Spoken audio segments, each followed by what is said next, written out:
Heat brings the temperature of sports to a whole new level. Whether it's a local opinion or a national agenda, everything is fair game. Remember, everyone has an opinion, but only few can back it up. Now sit back, crank up the volume, and if you think you can handle it, get ready for the Heat.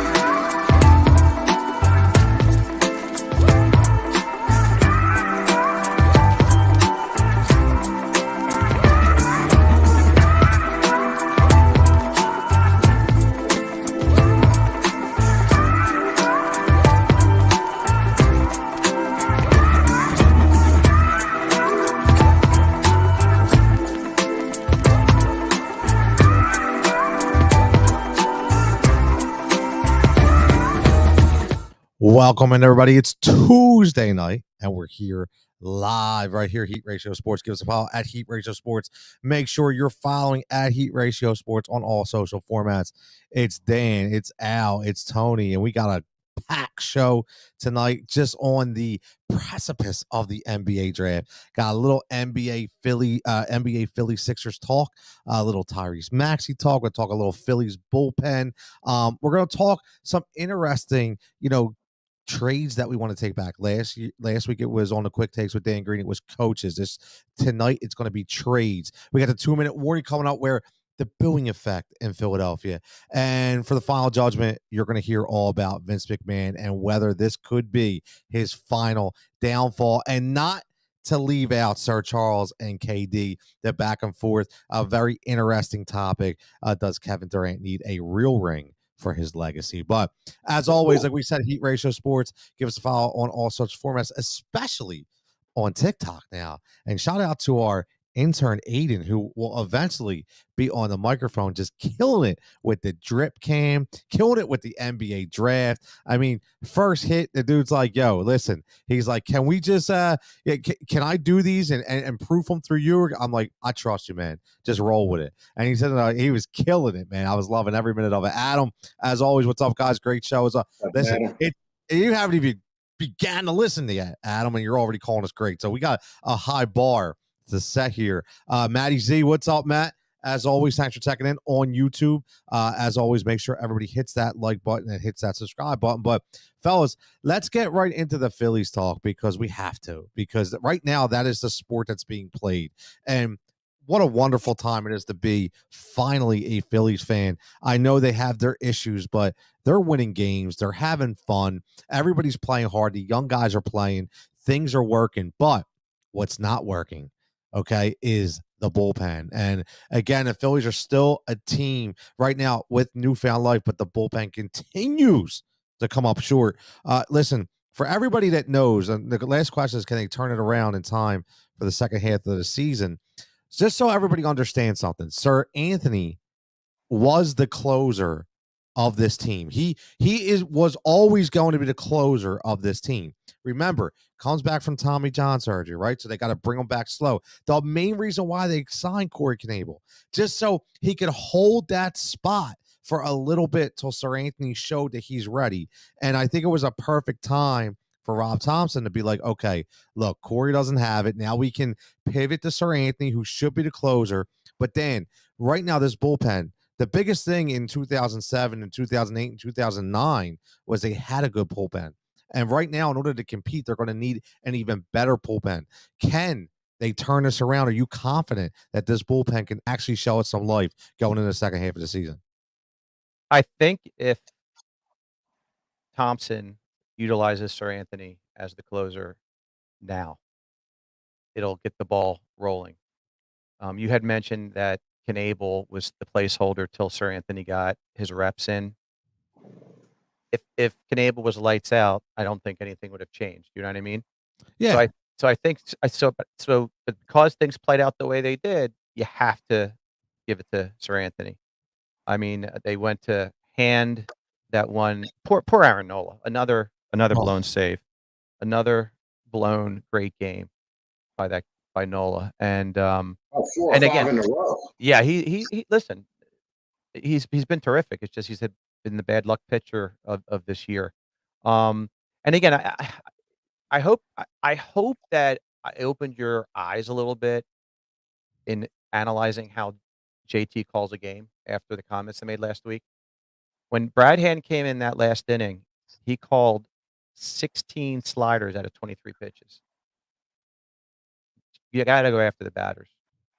But again, here's the thing though, Dan. Are we sure what's going on inside the game, right? Like, are we sure that maybe before he told JT, listen, I don't have the fastball tonight? No, right? I mean, it's hard for us to speculate that, right?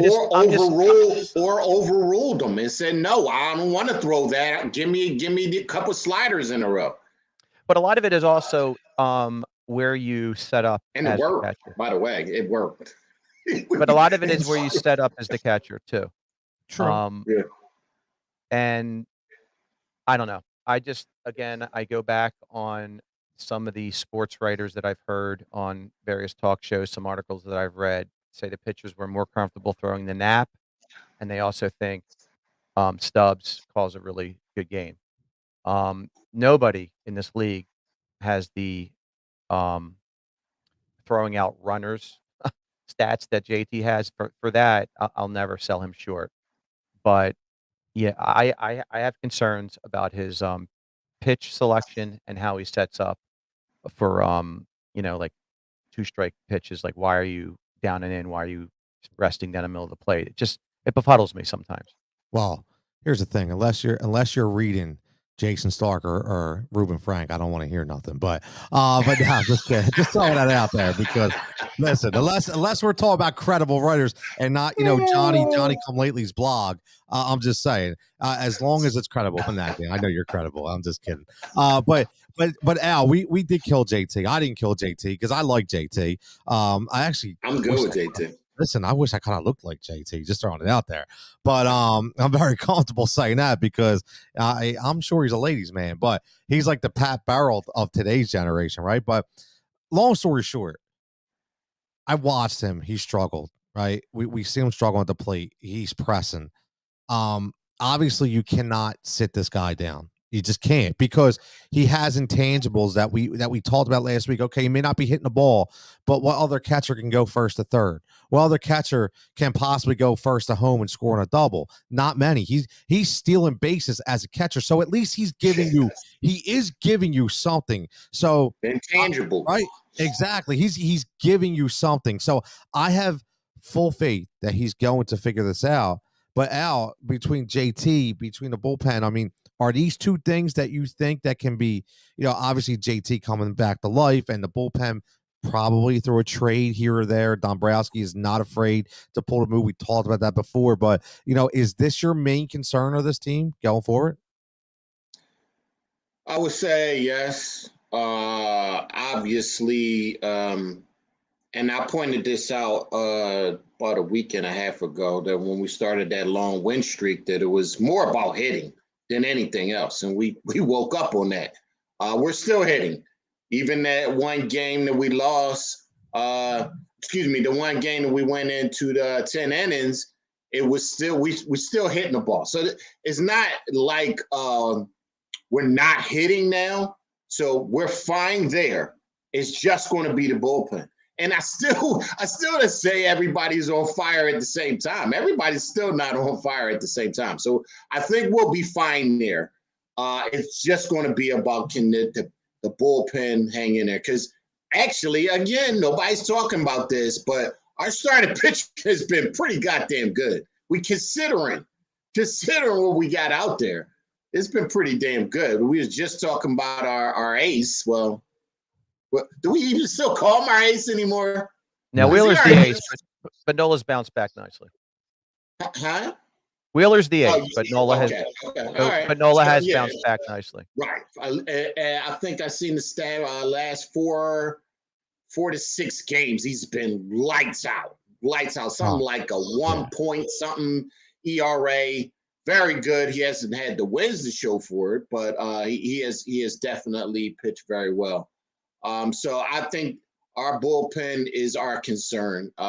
Even a couple games on that road trip, I mean, you can't give up leads like that. We go up 1, and then we have to go into 10 innings, and because we give it up that fast, we can't have those things. We got to make it much easier. I said in a couple tweets too. You just gotta make it easier. Every game doesn't have to be a marathon that you're getting runs back because you lost the leads, and I mean it messes with your morale and like, oh, here we go again, that type of thing. So the bullpen is going to be a problem. Hopefully, we can do some things to fix it and make it easier on ourselves. Yeah, Well, Javon checking in says, sorry, Dane, says Eflin okay. is also a concern too with his knee. Good point, Javon, because I was going to ask you about that, Dan. That's that's a guy we need, right? I heard Dombrowski. I was coming back about 20 minutes before our show started in the car, and Dombrowski was being interviewed by Murphy, and they're optimistic about his knee. So they might even think he can make his next start. So that's a good sign. But Yeah. I want to get back to Al's point. When you see a bad luck pitcher like Nola, you go right to whip. How's his whip doing? Walks per innings pitch. Yep. A whip of under 1.2 is very good. Elite. He's at under one's elite. under 1.2. Under 1.2 is very good. Under 1 is elite. Nola's at 8.87. Ooh. The whole pitching staff is at 1.2 or under, other than Suarez. So to Al's point, the pitching staff has been very good, with Ranger having the inconsistency of the group. And I still believe in him. So I like our starting pitching. And again, to Tony's point, the only guy in the bullpen with a really good whip is Sir Anthony at 0.885. Everyone else is over 1.3. You know who we don't have in the bullpen, Dan? We don't have a Chad Durbin, right? I say that because Chad was the guy that could go 2-3 innings whenever you need. He'd go 4 innings if he had to. We thought Nelson might be that guy. Yeah, they thought, but he stinks. He's a stiff. He stinks. Yeah, he is not that guy, man. He's not that guy. What about Bailey Falter? I actually thought, I liked a little bit of what I saw from him. I thought maybe he could be serviceable in the right moments, the right time, spot start here or there. I mean, because let's face it, fellas, in 2008, it was Cole Hamels and everybody else. Right? Like this right now, this rotation is better than the rotation we had in 2008. Right? Obviously, the bullpen in 08 is better. Right? Not even close. That's no secret, right? But the starting pitching is much better right now. So even without Zach Eflin and even with an inconsistent Ranger Suarez. So I think that's something to hang our hats on. The one thing I will say, though, is it's a shame. I don't want to beat a dead horse, but we've talked about this year after year as much as Heat Ratio Sports has been alive here. And it's just a development of young arms in the bullpen from the minor league system. We just don't get it. And that's how these teams win, man. That's how these teams win. That's how they get these brilliant bullpens. They don't sign guys. They turn guys into bullpen arms, right? And that's a one thing that we don't have. Now, Javon's going to this one for you, Dan, because I know you follow this kind of stuff. He says, I think the Phillies should consider bringing up Mark Appel for the Penguins out in the minors. I like that point. No, he's right. He was the former number 1 overall pick who's finally coming into his own. So Javon is correct, and he's throwing in the mid-90s. I mean, listen, the power arms, that's not an issue. They have power arms all over the place. They can't throw strikes or locate the ball. Yeah. I mean that's the biggest issue, Javon. I forgot Mark Appel was even still on this roster, man. He's ascended quickly. He should be here soon, based on what we're seeing. Yeah, he and that would be a huge win for us. A huge win. Larry checking in says they cannot win with 4 DHs in the lineup. Interesting. What do you think about that? That goes to defense, and he's right. They're not a strong defensive ball club. I mean, when you have there was a game where you're having Bohm thrown across the diamond to Hoskins. And did you see that one game where Didi should have ended the game and he threw a little high and Hoskins didn't catch it? You got to catch that. It was a bad throw, but you got to catch that. It's like, my God. And then Bohm ended the game in extra innings with a nerve-wracking throw. I'm like, is he going to throw it accurately? Is Reese going to catch it? It's like, you shouldn't have that stress. These are major leaguers. Yep. And the only guy that you can rely on is a second baseman to make a clean play. And let's not forget, Nick Castellanos was brought here to be a DH. Okay, the only reason why he's playing right field is because Bryce Harper can't play the field right now. Correct. Okay, so so I'm going to give, like, a lot of people were killing Castellanos. Like, relax.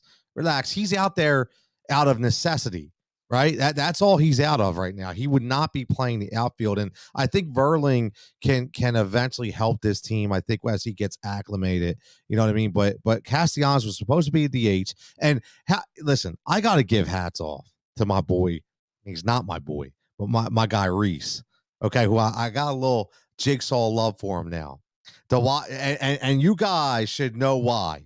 Okay, when he completely embarrassed that fan in the front row, okay, over the weekend, where that guy was heckling him all darn day, and he went over there acting like he was going to give him a ball and took it back.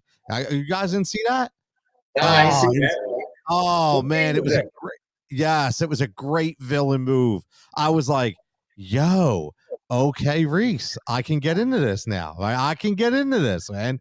If you YouTube that right now, it was a hell of a look. My man Nicky Nuts watched it. He's like, loved it. Hell yeah, he knows. I know Nicky Nuts was watching that. Yeah, absolutely. Listen, I didn't know Reese actually had it in him. I was like, whoa, what is going on here, man? And Um, and Nikki that was brings up great. another point, which and he's hitting now, but so you got Schwarber, Harper, and Hoskins essentially carrying this team with their bats, and Castellanos is starting to He'll liven up a get little there. bit. He will get there. He's He'll probably get there. the best pure raker on our team other than Harper. Completely agree. But couldn't you also see a month from now Reese being in a 1 for 25 funk? That's the kind of ball player he is. Yeah, yeah. And that's the inconsistency. So, it's to Al's point earlier, like, when everyone's hitting, I mean, my god, take advantage of when Rhys Hoskins is hot. You know, because he's gonna be in a funk, it's just inevitable. It's just Oh, his we M know it's his MO. it's gonna be a bad funk too. He's More gonna be so than any guy yeah. on this team. He's gonna be like Serrano trying to hit a curveball for Major League. It's just not gonna happen. But speaking of that, let's segue the conversation here. Let's keep it moving. And again, go Phillies. West Coast trip this week. They got Texas the next couple nights. Then they're gonna play I think it's San Diego, right, Dan? Yeah, they play Texas and San Diego. So San Yeah, Diego is so gonna be a tough stop. it will. But I don't know if they're going to get Darvish or not. They might skip him because he just pitched, so they might luck out with that. And I think Musgrave might be on a 10-day DL, so they might not get him. So they may get lucky with that trip. We'll see. But let's talk little Sixers, and I'm gonna have to. Listen, I'm just gonna FYI to everybody listening. You're going to hear a lot of background noise in a minute because Al's probably just going to be screaming once I bring this topic up, okay? I'm just letting you all guys know right now because this is what we have to talk about. The main topic of this week, okay, the NBA draft obviously is upon us, and the Sixers continue to be in the news. Okay, we talked about this before. You know, they're trying everything and anything to fix this team. That's what they're trying to do, whether it be rebuild, retool, whether it be trade, whether it be free agents, mid-level exceptions, so many different things that they're trying to do. And you hear today about maybe Eric Gordon. All right. Listen, again, you hear Dan, help me out. Why the dude from Milwaukee, why is he's PJ Tucker? PJ Tucker, who again, listen, he know what he is. He's one of those guys that played hard somewhere else. He'll come here and be a stiff like Al Horford He's was. gonna be 38 next year. Right. I'm just telling you that's exactly what's going to happen. But my main point is the question is, would they trade Tyrese Maxey? And I have to ask this question. I get it. I get it, Al. I'm gonna get you in a second. Okay, but I have to ask this question because again, you trade Tyrese Maxey for one guy, and that's Bradley Beal. I'm not saying what I'm saying is that Al, before you get the microphone here, somebody please needs to tell me something. And I'm gonna go to Dan first, just because you're gonna talk. I know. I need to build you up here. I need to build you up. Dan, answer me one question: is Tyrese Maxey Allen Iverson? Absolutely not. Okay. So unless Tyrese Maxey is Allen Iverson, unless he's that kind of a player, You have to do everything and anything to get a championship under the prime years of Joel Embiid. I will say that again. This is Joel Embiid's team. Okay. So if the team as constructed, and it's not our fault, it's their fault the way they constructed this team, if it's not going to work, unfortunately, their biggest asset right now is Tyrese Maxey. I'm not saying I'm trading Tyrese Maxey for Chris Middleton, right? Like something like, no, I'm saying if I get a Damian Lillard, a Bradley Beal, a difference maker that I know can get me a chip or at least to the NBA Finals right now, I have to do it. Because guess what? I asked this one question. If Joel Embiid goes down tomorrow, can Tyrese Maxey alone put this team on his back? My answer is no. Well, did Bradley Beal put Washington on his back? And he could. He could. Again, Bradley Beal, I am more confident, could put a team on his back than Tyrese Maxey. I mean, before I let Al take over, I liked what Al proposed last week, that you just get a bunch of very solid athletic guys, if you can, like the Gary Payton, the seconds of the world, and add it to this lineup.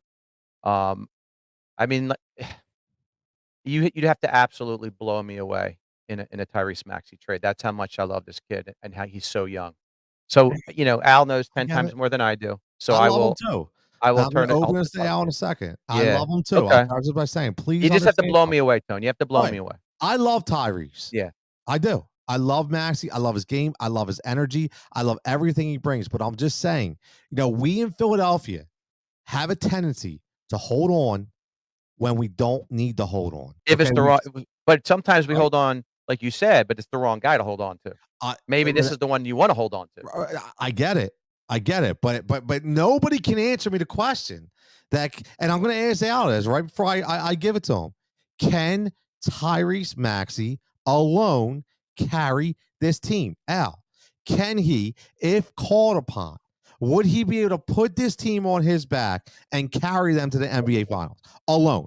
Tyrese Maxey.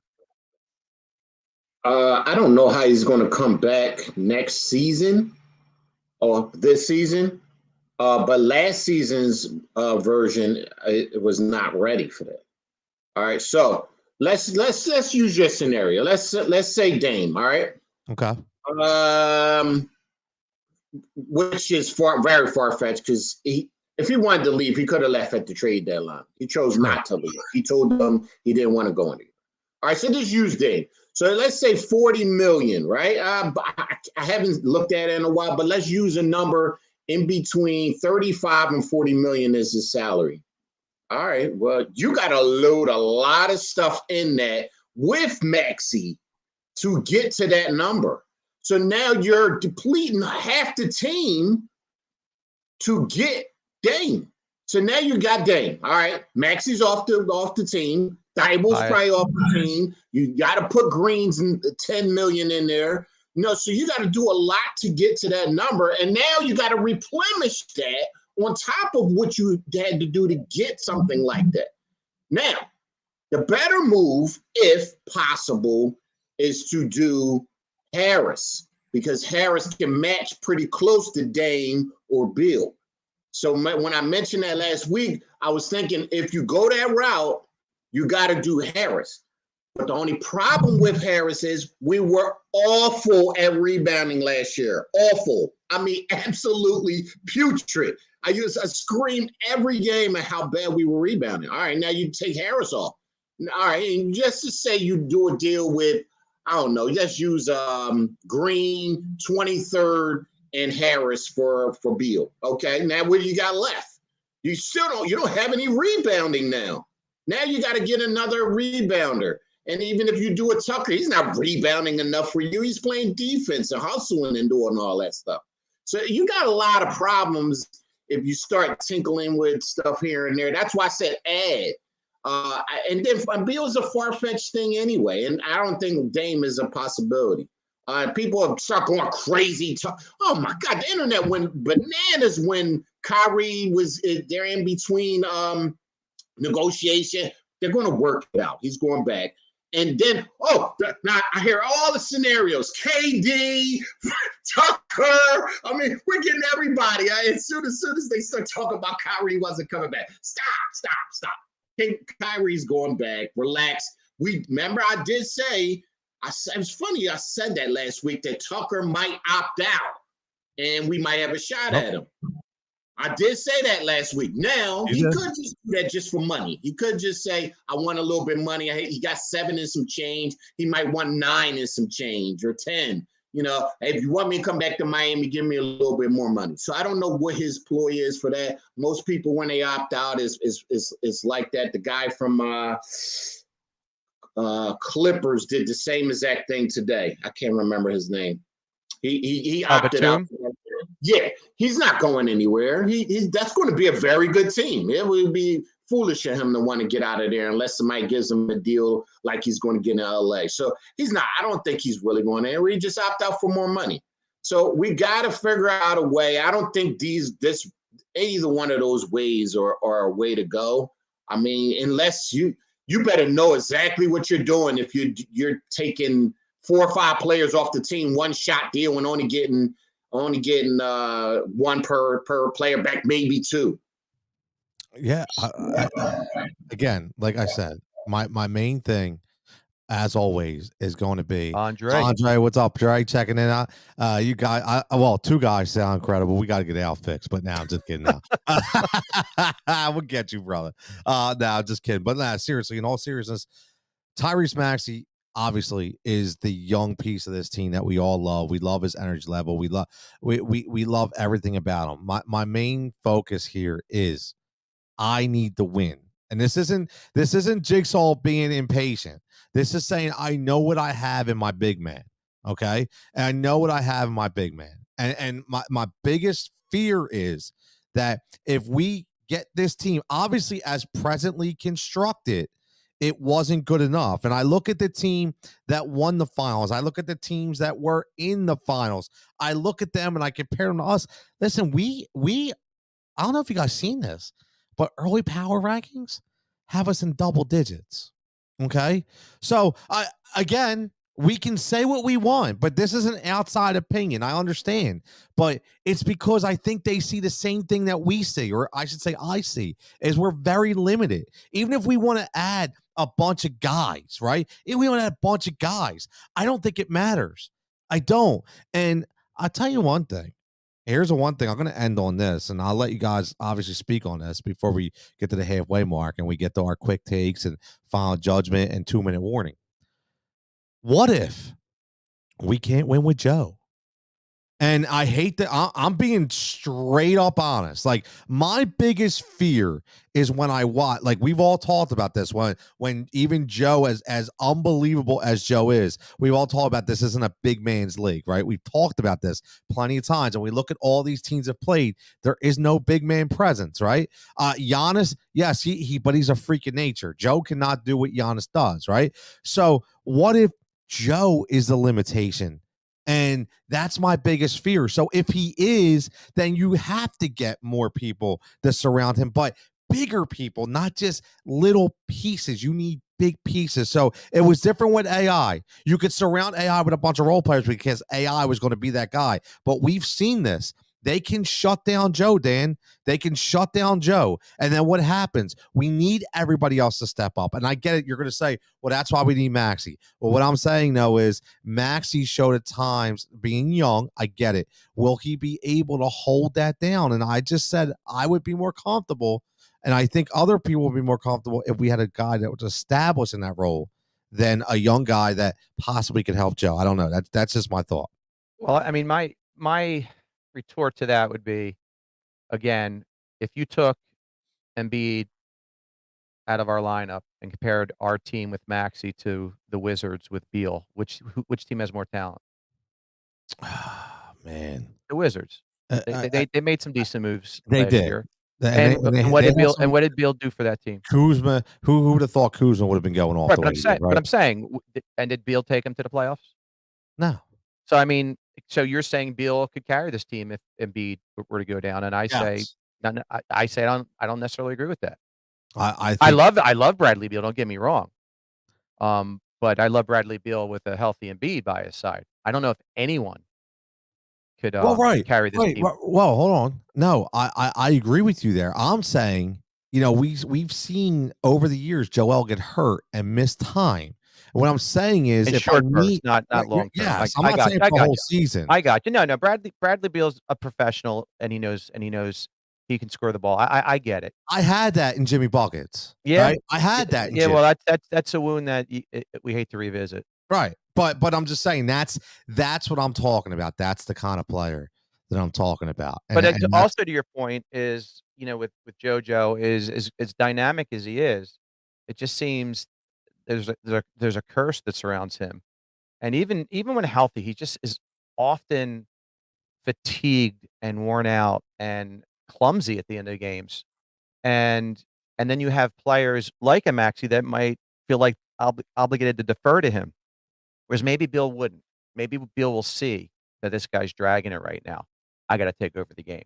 what yes, and I think that's a great point, because I think with Tyrese being so young, he's afraid to step on toes, where Bradley Beal would be looking like, yo, I got to run this thing right now.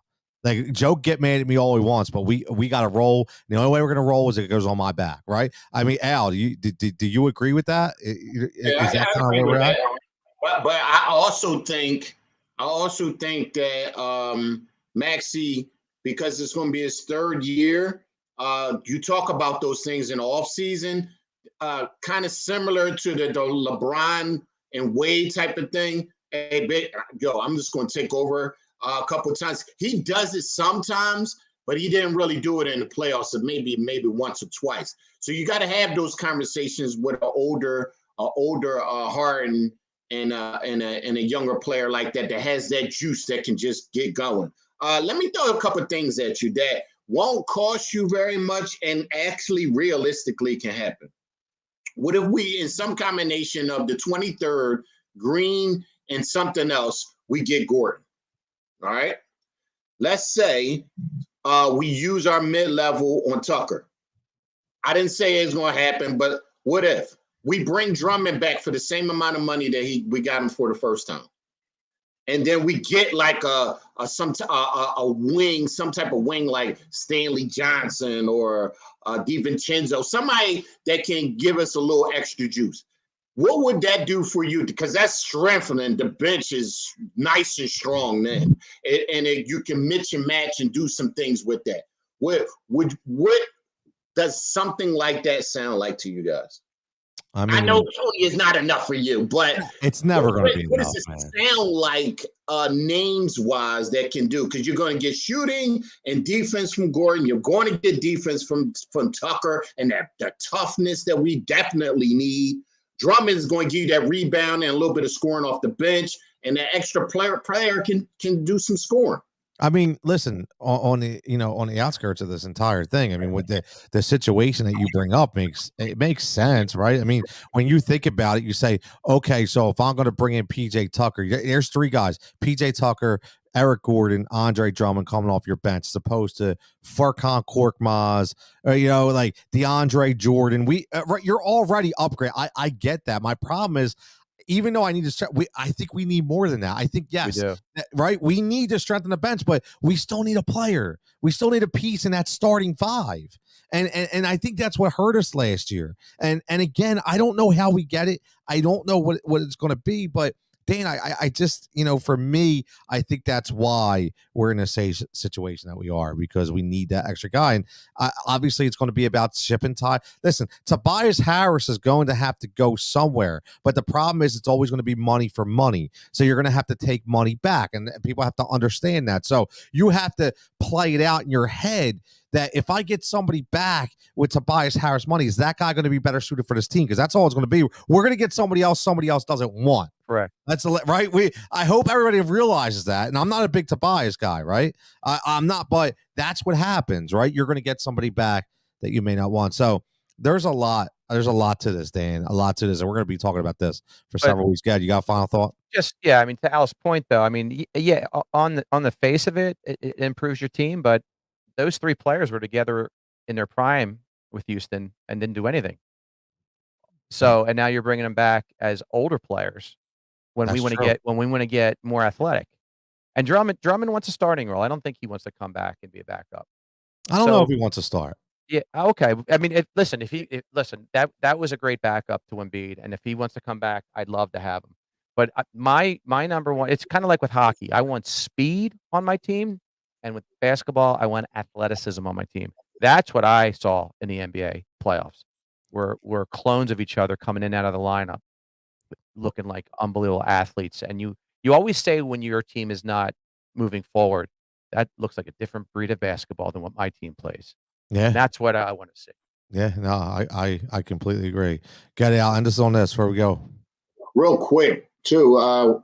You're going to have to, or get off the pot on Tobias, because after this year, he only has one more year left. You're not letting him be, you're either going to move him or you're going to re-sign him this year or next year. You can't let him go into that last year and have 1 year on his deal. He'll be unhappy.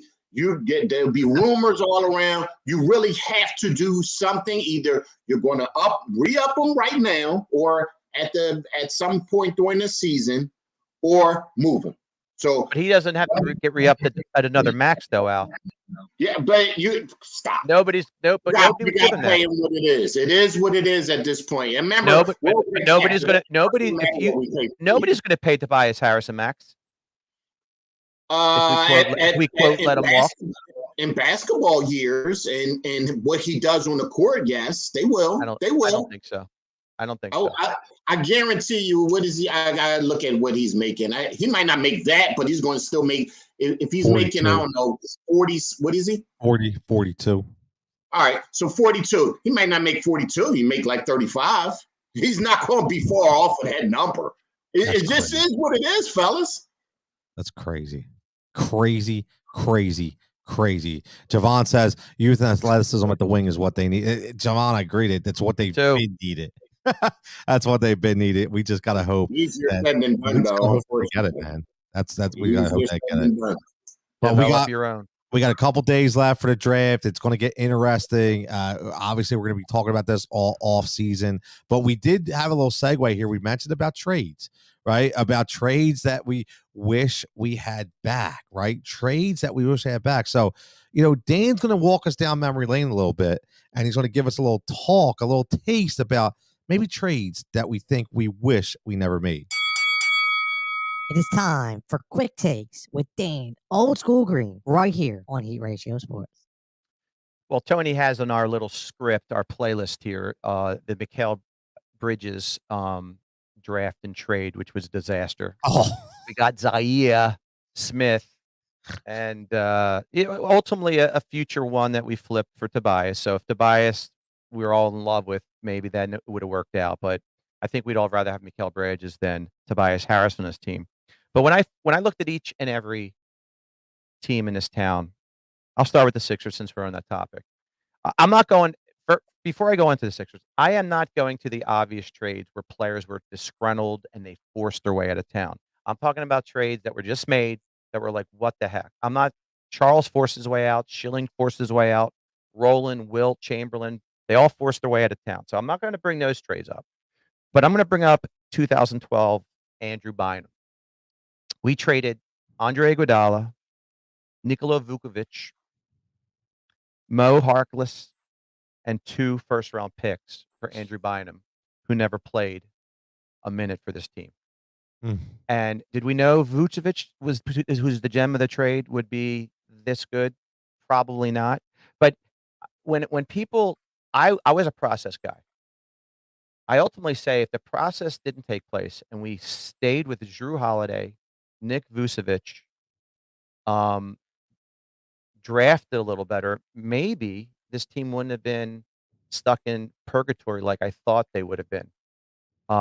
So that's for people that were anti-process. I was pro-process, but think of a team with Jrue Holiday and Vucevic and some other good drafts mixed in. Maybe they would have been something. And obviously you have to go to 86, the horrible trade of Moses Malone for a shot Jeff Ruland, which basically ruined a potential mini dynasty. We won the championship in 83, and we had Barkley, Malone, Irving, Bobby Jones, Tony still in decent shape, and maybe we could have mixed in another championship or two. That was in the mid-late 80s. Let's move on to the Phillies. The Phillies' classic horrendous trade was Ryan Sandberg and Larry Boa for Ivan De Jesus. How'd that work out? We lost a Hall of Famer. But in recent times, the one that jumps out at me is in 2010, we traded Cliff Lee after he was like owning this town in 2009 to replenish a farm system. We got 3 stiffs. And then later that year, we acquire Roy Oswalt, proving that we had the money to keep Cliff Lee. And then ultimately, we brought him back a year or so later. So that was a horrendous trade.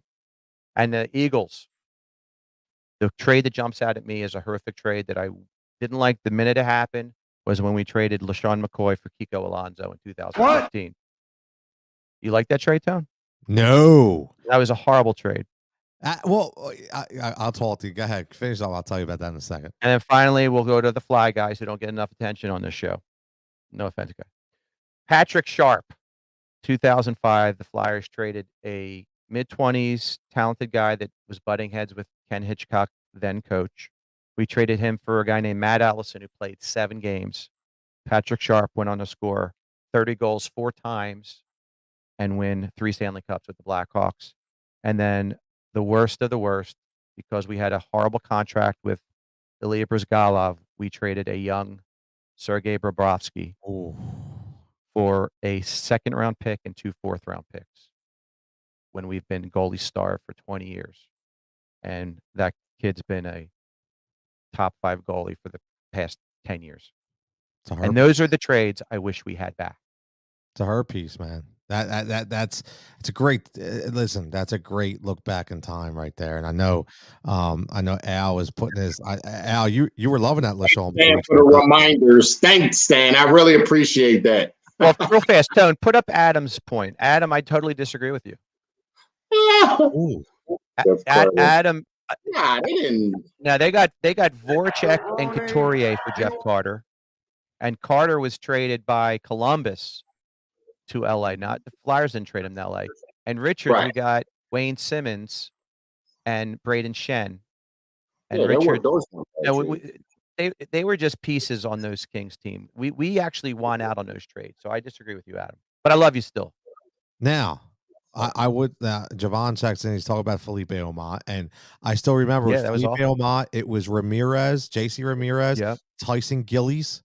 Yep, an outfielder with drug problems. Yeah, he was cokehead. Yep. He couldn't stay off the 8 ball. He had the wrong ball he was staying with, right? But what I will say though is I kind of thought it was genius move by Amaro. Like, and here's the thing: I know everybody thinks I'm crazy, but didn't they sign Holiday like just before they traded Lee? Well, remember everybody that's what killed me. Right. But here's the thing. Think about it. Think about this. Think about if there was a handshake deal in place, right?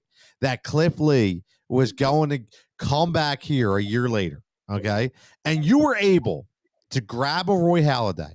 You were able to replenish a farm system. Say 2 of the 3 out of those guys worked out. And then you bring we're talking about Ruben Amaro as possibly the best GM ever in this town. Right. But so at the time you thought it was an ingenious move. Okay. I did. But since it was my segment, I did not feel that way. I was pissed as hell when they made that trade. So if this was your quick take, it would have been left out. But it was my quick take, so it was put in. Listen to Dan getting a little jigsaw over here, man. I love it. I like the trade. God damn it. I like that. Dan, good one. Right. And it's here you go. This is a good one because this segues right to the next segment because Dan obviously was booing the trade and Jigsaw was cheering the trade. And there's this Philly mantra of we need to boo everybody. I'm all about booing, man. I don't care. Right. We can boo everybody. But what Al here on the 2-minute warnings will talk about is has it become to a point where it's just a little too much? This is the 2-minute warning with Al Griffin right here on Heat Ratio Sports. Okay. I mean, I had enough of it. I mean, everybody knows us for it. It's like feel like it's almost like we invented it. It's enough though, people. It's enough. I mean, I could use so many examples. Last year, we had the number 1 seed in the whole Eastern Conference, and we have a bad game and you start booing. The Phillies could go on a 23-game winning streak right now, and we'll have one bad inning, they'll start booing. I mean, things are just ridiculous. You just boo just because you boo. Last season, I must have had an argument probably for 5 to 10 days leading up to Ben Simmons coming back to the Sixers, coming back with the Nets.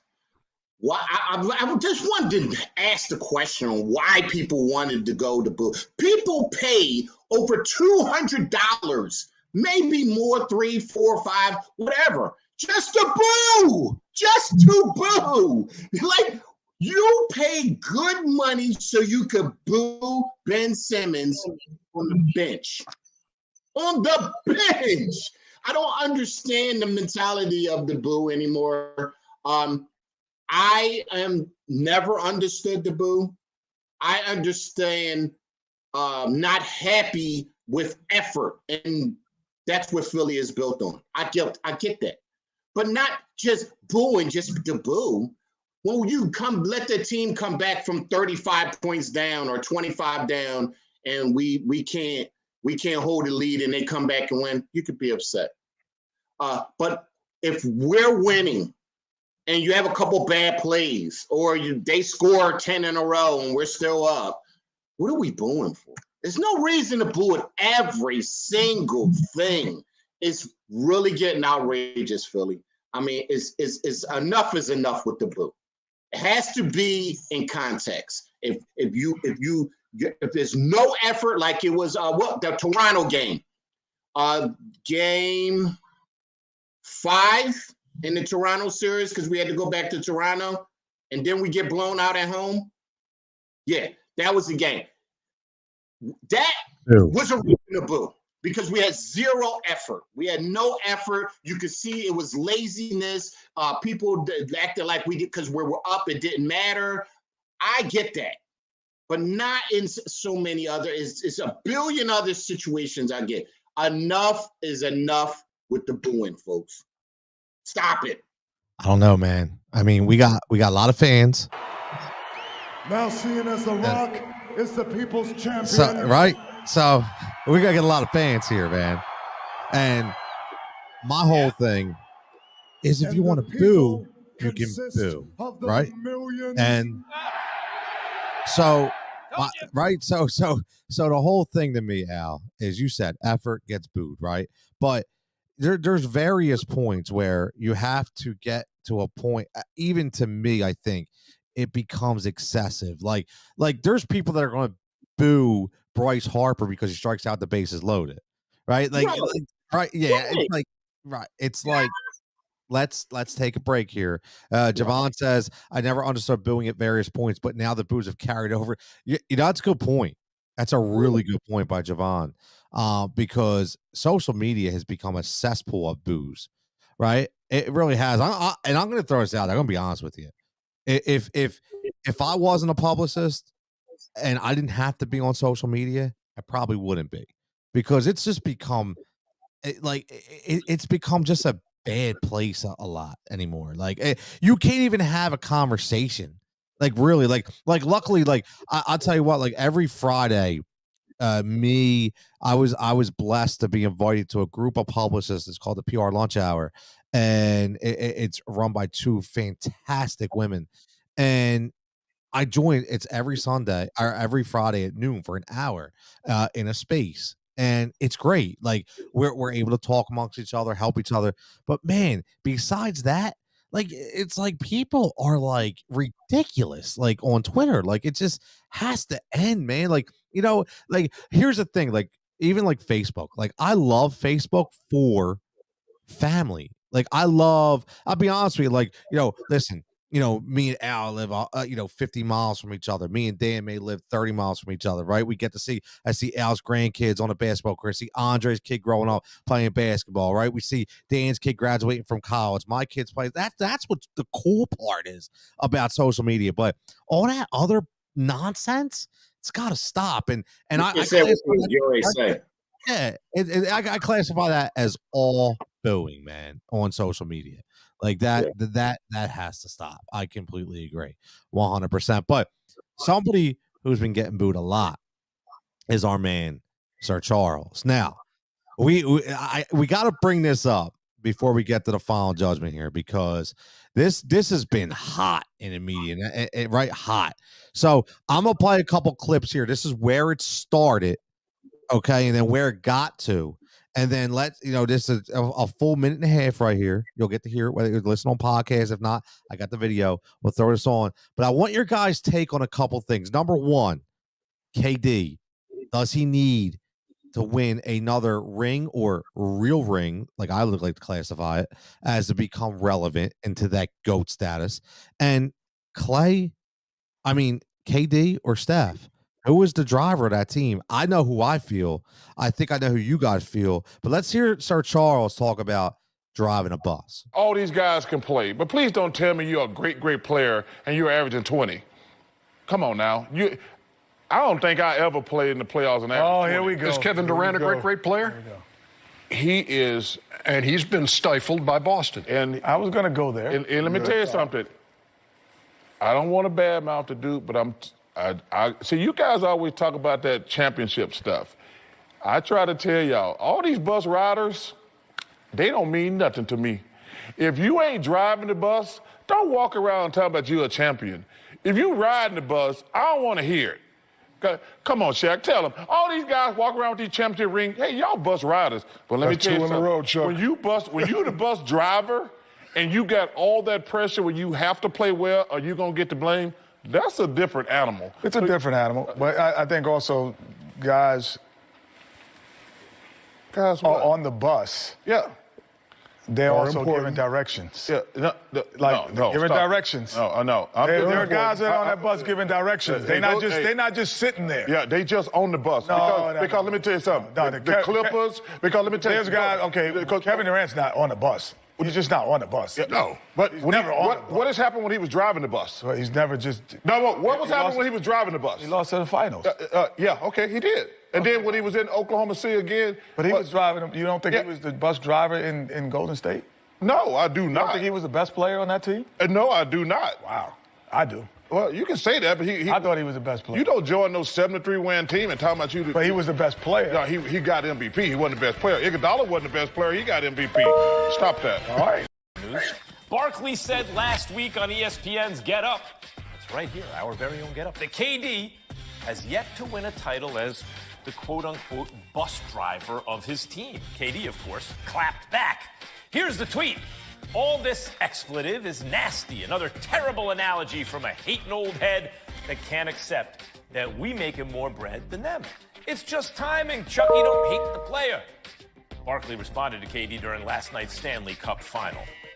The hockey analysts are like Melrose. These guys, they can criticize. They don't hear from his family. Yeah, you criticize the NBA. Yeah, but they tweet about me. Hockey players just want to win. They don't sit around and tweet. You gotta listen, man.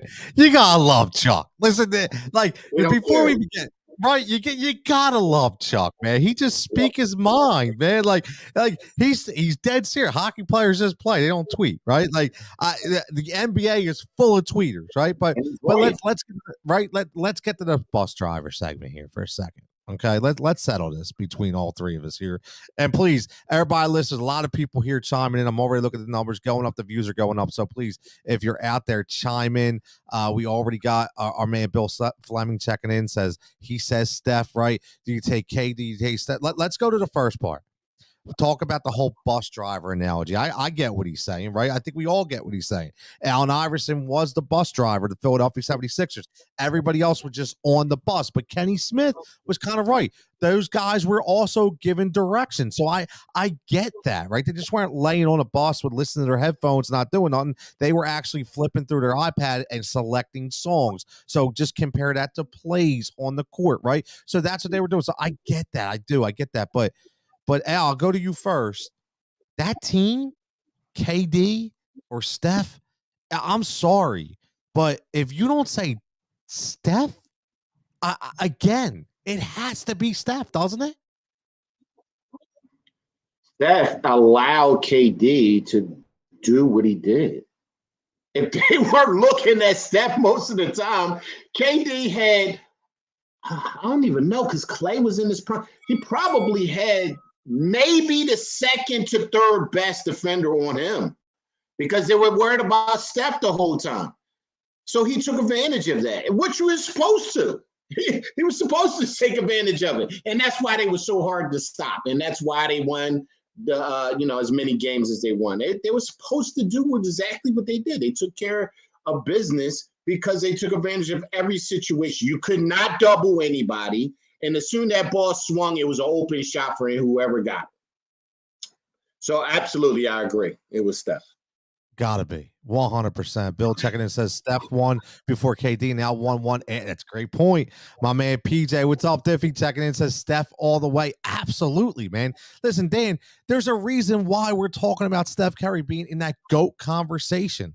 Okay, and one thing I will say, let me just say this, Dan, before anything is, I watch Steph Curry, and I've loved to see the evolution of Steph Curry. He is a true basketball player, man. Like, his pops brought him up right. I mean, to see the raw emotion of him after that game. And shout out to Andre Iguodala. What's the first thing Iguodala did? He ran onto the court, grabbed the ball to make sure it went right to Steph. That's called being a veteran leader. That's called understanding what this game is all about. So, and the first thing I heard Steph say, and I know you guys will respect that. I know I respect that. He's looking around. Well, first he kept saying, "Yo, where my family at, man? He didn't give a shit about nobody. I want my wife. I want my kids. I want my mom. I want my dad." So just a great moment. You got to love Steph Curry for everything he's about. But Dan, Steph or Katie, I think is a very easy decision, right? No, I go Steph, but I also want to peel back the onion a little bit here. The optics look bad for KD. His Oklahoma team lost to the Warriors, and then he goes and joins the Warriors. True. But his greatness can't be denied, though. In his 2 championships with the Warriors, he averaged 35 points, 54% from the field, 44 from threes, 92% from the stripe. Next championship, 29 per game, 52 from the field, 41 from threes, 96% from the free throw line. So he put up monster numbers. And I know it was to your point because the other players, make it easy for you, but he still put up the numbers. And to Kenny Smith's point, he might have been the best player in those finals. So you cannot deny Kevin Durant's greatness. I agree. Steph is a GOAT, but KD's not too far behind. And they're different kind of GOATs. They're different kind of ball players. But do you agree that his legacy is tarnished because he hasn't cultivated that team himself, which I guess is the essence of Charles Barkley bus driver scenario. I guess in the Golden State scenario, he was leasing the bus that Steph Curry owned, and he didn't. He wasn't. Listen, he hasn't won it with the Nets. And he's not getting it. He's not getting any younger. So it's he will have the rings, but he will always have that optic of joining a great team, whereas Steph is that team. Yeah. Listen, I'm starting to doubt if they ever will have enough to win in New York. Nah, I completely agree. I mean, I'm starting to doubt it. I am too, and I don't think, and that's the thing. Like, I just look at everything that Steph is about. And I know it's probably a different argument to say, was Steph the leader of that team? Steph against KD those 2 years, or Steph against KD now, because it's not even close right now, because you just watched Steph Curry basically take a team that we all thought was dead, that was going to be dead for 5 years, and he didn't leave. He didn't pop off and say, I want to go somewhere else and play. He stayed there. He helped those rookies. He rebuilt that team, okay, put that energy back in, help guys like Jordan Poole, even though Kuminga didn't play in the playoffs because he was hurt, but help a rookie like that come along. That's how good he is. That's his legacy. So kudos to him for being able to do that. So very interesting, right? What's that? When did Clay come back? Clay came back after All-Star, right? Yep. So he did. They had the best record in the beginning of the season. That's a good point. He was again all about carrying, right? All about carrying. And one thing I will say, when we talk about carrying, I want to talk a little bit about some wrestling news here and this show. And again, my man Vincent Kennedy McMahon may have finally, like The Rock says, hit I would say not hit the wall, but finally hit the battle that he may not be able to win. It is now time for the Final Judgement with Tony Jigsaw Cutillo, brought to you by Heat Ratio Sports. So if you guys all don't know, I know I'm a wrestling fan. Al's a wrestling fan. Dan, old school wrestling fan, right? Vince McMahon may have finally hit a wall where, guess what? He may not be able to battle back again. So I don't know who the person is, and I don't want to speculate who the person is, but a long time ago, Vince paid off somebody who had some relations with to go away. We know how these things happen. I think in excess of $3 million. And it's come out that was a settlement. And now there's some insider trading reports going on as well, because maybe people possibly knew about this and kind of banked off the up or downs of the public trading stock of WWE. So this is a big deal, because now we have a ton of investigators that are going into this. And I could tell you guys this, the reason why I know it's a big deal is because, listen, Vince is way long in the tooth. Okay. He's 73, 74. He's 70. I know he's in his 70s. Okay. And he listen, my man is really, really pushing it. And he opened up both shows, SmackDown, which is on Friday nights, and Monday Night Raw. He opened up both shows, and he came out, and to me, that was his farewell tour. Okay. Because he wasn't scheduled. Everybody knows who watches wrestling. This is a scripted show. So these plans are already put into place, unless there's an injury, like Rhea Ripley she can't perform. So now we have to do a fatal 5-way to get her match and, our opponent Money in the Bank for Bianca Belair.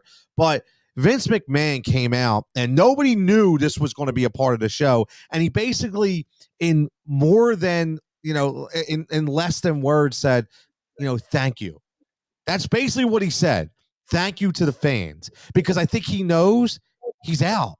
And I think he knows, and you look on his face, he's like, I lost. This is the one battle Vincent Kennedy McMahon probably cannot win. And you know what? The reason why I bring this up is because hats off to Vince McMahon. Because as much as people say that he is this slimy, guess what? I've said this all along. If you want to be successful as a businessman, you can't be a nice guy. Okay, you can't be a nice guy. Yeah, you can have your nice moments, but you can't be a nice guy. And for as many people that say Vince is the enemy, as much as say Vince has been like a father to them as well. So there's a lot of things that people don't understand.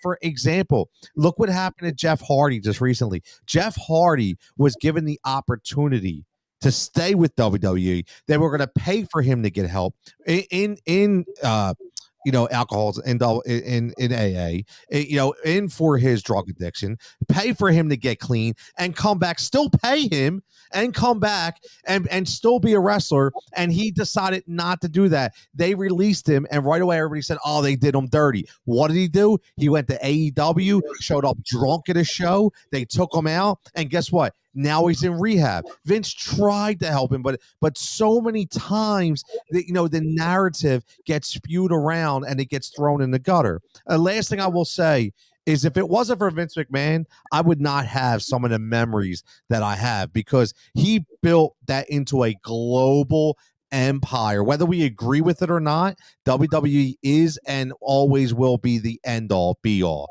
Okay, Man. it is right. It is the high profile show. I love AEW. I was an ECW guy. I love the indie scene. I get all that, but WWE is the precipice of where you want to be if you are a sports entertainment or professional wrestling athlete. So all I want to say is, listen, Vince, I thank you. You've been a fixture for me from 1985 to you and Gorilla Monsoon on Saturday mornings at Bobby Heenan, the great rest in peace Bobby Heenan, and rest in peace Gorilla Monsoon, the guys that I watched with my mom and watched the Ultimate Warrior and Hulk Hogan, and all these guys. You were there. And you gave me the evolution of The Rock. You gave me the evolution of John Cena. You gave me the evolution of Triple H, HBK, Ric Flair. The names go on and on and on. So it's a shame that this has had to happen. But you know what?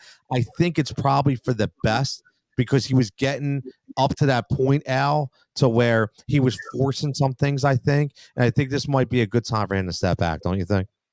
Absolutely. Final song, as they say.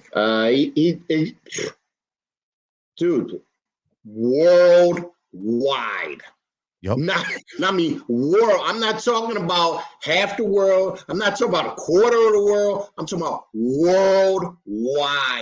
Everybody loves the WWE. And when they're coming to town, it's sold out. There's no question about every city, every small town. Didn't I see what's Russell Wilson? You see what Russell Wilson did for his kid? No, he brought a wrestling show to his house for his kid. He brought the WWE to his house for a show for his birthday. Like he turned this. I mean, to have a dream is one thing, but to turn it into what it is now is absolutely ridiculous. And I hope everybody gives him the credit that he's due. Yeah, I hope so. Dan, final thoughts, or we get out of here? Any Vince McMahon final thoughts here for WWE? Yeah, like you, I'm about 10 years older than you, but so I was mid-70s with him as the play-by-play with Gorilla Monsoon, and it was Tony Gurria and oh wow, that's a name. Yeah, Tony Gurria and Larry Zbyszko were the tag team champions on the in those wall, days. baby, on the wall. Superstar Billy Graham was the champion. Bruno Sammartino was a champion. And Bob Backlund. He went from it was a local, Saturday afternoon show, like you mentioned, and in the South you had the Ric Flair gang, and wrestling was sectionalized back in those days, and to see what he has, this empire he built, that's the word, an empire.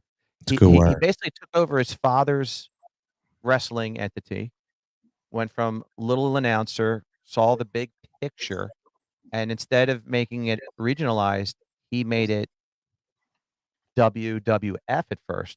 Yes. And then, I mean, it's all him. He was a monopoly. He was an empire. He was business genius. You could say what you want about him as an individual. If these extramarital affairs, there's more than one, from what I understand, and business. But as far as a business mind and what he did for a sport to make it like global, like Al said, from little sections of 50 regional wrestling companies to a WWF global monstrosity to a WWE he reinvented the WWF, the WWE. The guy was a genius. You cannot deny he's a multi-billionaire. He's a genius. He is. And that's a great way to end the show. And as always, listen, thank you, Vince. I'll say it again. Thank you, everybody, for checking in. Great show tonight. A lot of viewership, a lot of comments. We love them. If we didn't get to them, we'd be on the YouTube as well. We get to them there. Make sure you're following at Heat Ratio Sports on all social formats. And we're here every Tuesday. But again, all the great programming that we have, whether it be, Flyer and Ice, 5 minutes now. 5 minutes for fighting. I can't keep it short enough to call 2 minutes. I like it. I like it. Right? I like it, man. We're gonna get the 2 minute warning going. Obviously, Final Judgment, Heat Ratio Sports, and Heat Ratio Live. Fourth and Go. We got so much stuff, man. Just check us out on the YouTube channel. But as always, like we like to say, man, everybody have a great week. Be safe, stay healthy, and we'll catch you back here next week.